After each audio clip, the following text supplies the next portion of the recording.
Thank you, Mr. Chairman, and thank you to our witnesses for being here today. So my home district in Florida has a very vibrant and important agriculture industry, principally specialty crops and livestock. Mr. John, one of the things you touched on earlier was specifically semiconductors and some of the consumer products and the ways in which regulatory uncertainty and burdens affect real industry in those ways. I'd like to focus on agriculture and hear your thoughts about how some of these same challenges affect our growers and producers. Indeed. So a number of the chemistries have been mentioned today, whether it's formaldehyde, ethylene oxide, and others, have a significant role to play in agriculture, keeping crops safe, protecting them from harm. And, from our perspective as an industry, food security is really national security, right? We've got 340 million Americans. They all want to eat.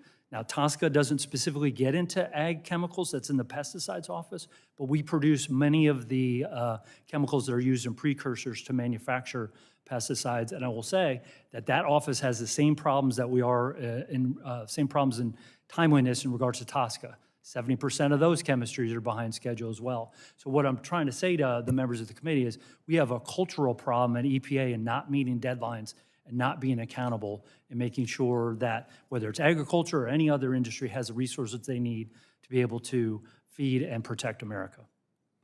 And could you elaborate on whether there are particular executive orders or actions during the Biden administration that you think this administration could consider modifying or undoing?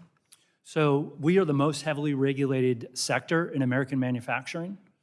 That burden has doubled over the last 20 years, and the Biden administration would have increased that by 50% with no commensurate environmental and health benefits. So there are a lot of things that I could point to. There are 13 different regulations targeted just at our industry, 7 of them economically significant, more than the Trump, Obama, and Bush administrations combined. But I would point you to 2. One is the risk evaluation rule relevant to TSCA that doesn't actually focus on risk. And number 2, the new chemicals rule does not fix the challenges that we are talking about here today, which is why we are asking for legislative solutions.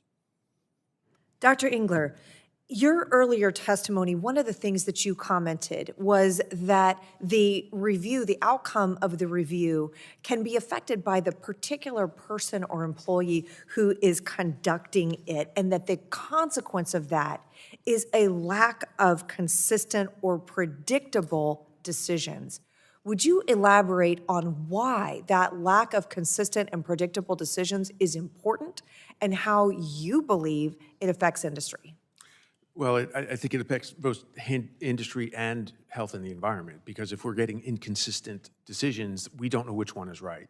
So is EPA making decisions based on the best available science? Are they making decisions based on consistent policies, consistent practices?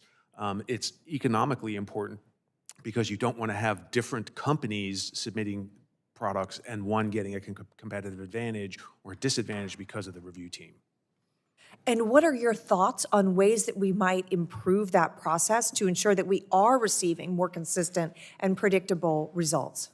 So it's critical that EPA have written policies and procedures, and that everybody at EPA and their contractors follow those policies and procedures. And how could that more efficient or improved review process specifically contribute to the development and use of green or more sustainable chemicals that would go back to my earlier question about helping and supporting farmers and ranchers in developing those precursor chemicals that are so important to their operations? So if there's a clear standard that people can design to for green or more sustainable chemicals, then industry can design to that standard and be confident that when they submit that for a new chemical, it will be approved without regulation and done so timely.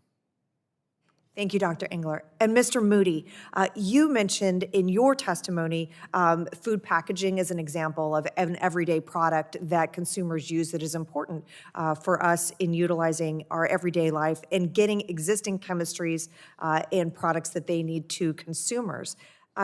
Would you discuss your thoughts on how we can ensure that the procedures in the regulatory review are productive, efficient, and share with us if packaging and the other products you've discussed today aren't available in the U.S., where will we be going to source those items?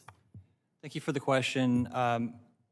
I'd just like to take a moment to associate myself with some comments Mr. John said. And AFPM is not here calling for a rollback or an overhaul. We're looking for, I think, some very targeted changes, and that gets to your question. The one thing I'd point to is probably one of our biggest issues is there's a term in TSCA called conditions of use, and it deals with things that are known or reasonably foreseeable. And you're supposed to assess risk based on those conditions. From our perspective, when the EPA comes in and starts talking about or evaluating rare occurrences, accidents, closed-loop systems, those are not reasonably foreseeable exposures that should be a condition of use for that chemical. And so one thing I would say is let's clarify that the legislation does not encompass those types of things, and really focused on the conditions of use that we really think about, which is the normal conditions of use where there would be an exposure. If you do that and you're really focusing on where the pathways are, where consumers are actually going to come into contact with things, I think that's where the best use of resources are. Gentlelady yields back. Now recognize Mr.